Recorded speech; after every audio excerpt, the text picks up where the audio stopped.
Leo nimekuja, kuna kitu kimoja kinawasumbua watu sana kutoka ndani ya Biblia. Tena kitu chenyewe kinachowasumbua watu ni ndoa. Ile ya amri ya kuoa au sheria ambayo ni ya Musa ya kuoa mwanamke zaidi ya mmoja, Yesu alivunja. Ina maana wewe kama leo unaoa wanawake 4 au 5, Yesu alivunja kupitia hii Biblia. Ina maana kama utaoa mwanamke zaidi ya mmoja, wewe wafanya dhambi. Yesu ameweka wazi. Tatizo la sisi binadamu, tunasoma Biblia alafu hatutaki kuielewa. Na hata kama tunaielewa, tunachambua tunavyotaka sisi.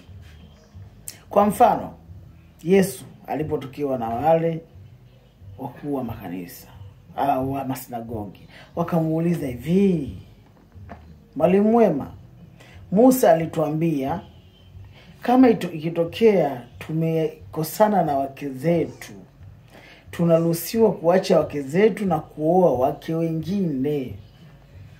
Je, ni ruhusa? Yesu akamwambia, imeandikwa, mwanamke atamuacha baba yake na mama yake, naye atakwenda kwa mume wake, hao watakuwa mwili mmoja. Kwa maana hiyo, kilichounganishwa na Mungu mwanadamu hawezi kukitenganisha.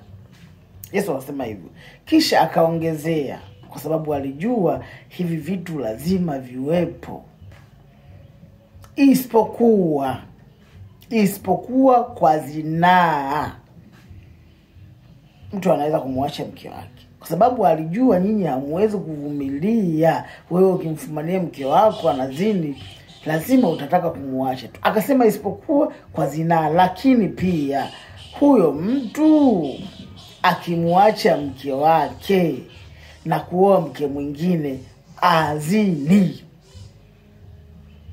Na huyo mwanamke aliyeachwa na kuolewa na mwanamume mwingine, azini. Yaani kwamba hapo unapata kujua tu moja kwa moja, bado haiwezekani wewe mwanamume kumuacha mke wako na wewe mwanamke kumuacha mume wako. Si kwamba kwa kipengele hichi kwamba Yesu amemiruhusu muoe.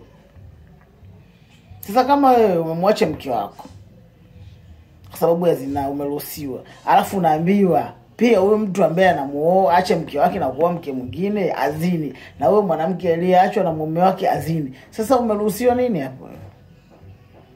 Hapo ukitumia akili yako unaona kabisa haujaruhusiwa kumwacha mke wako.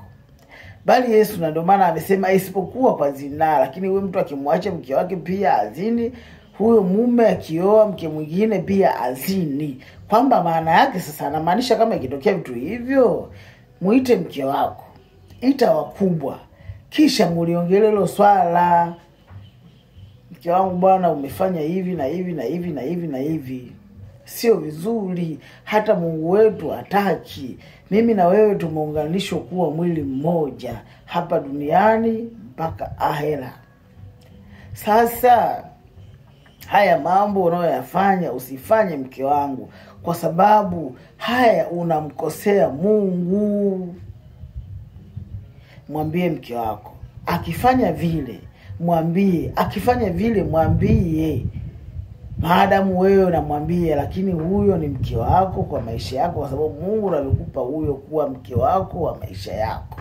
Sasa yeye akiendelea kufanya vile, wewe utaendelea kuwa naye, wewe wala hauhusiki kwenye dhambi ile.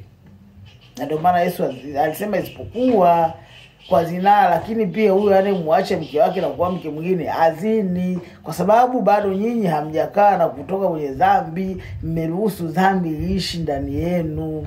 Sasa ndugu zangu, nyinyi mnao wanawake 4, mkitegemea kwamba Yesu amemiruhusu kwenye Biblia, hajaruhusu. Bado ukimuacha mke wako na kuoa mke mwingine unafanya dhambi, kwa sababu haijaruhusiwa kuvunjika ndoa, kwa maana ninyi mmeunganishwa na Mungu mmoja. Sasa jamani, nyinyi mnao wanawake 4, mjue wazi mnafanya dhambi, kwa sababu ya akili zenu ni nzito, hamwezi kufikiria na hamtaki kufikiria, na hata kama mkifikiria yale majibu mnayoyapata kwenye akili zenu hamtaki kuyapokea kwa sababu mmezungukwa, mmeshikwa na zinaa. Yaani nyinyi ni wazinifu ambao mnaacha wake zenu na kuoa wake wengine, kwa sababu Yesu amesema isipokuwa kwa dhambi, kwa zinaa, lakini pia kwa zinaa ukimwacha mke wako na kuoa mke mwingine wazini. Sasa nyinyi hamuelewi nini? Badilikeni ndugu zangu, msiishi hivi. Alafu hii Biblia ndio njia ya Mungu kuja kwa binadamu. Kama wewe utakatai Biblia, uwe ni Muislamu, uwe Mkristo, uwe ni mpagani, wewe umekwisha kupata hasara. Sasa jamani, kama mtaacha acheni, lakini Mungu amekataa nyinyi mkioa wake zenu. Msiache.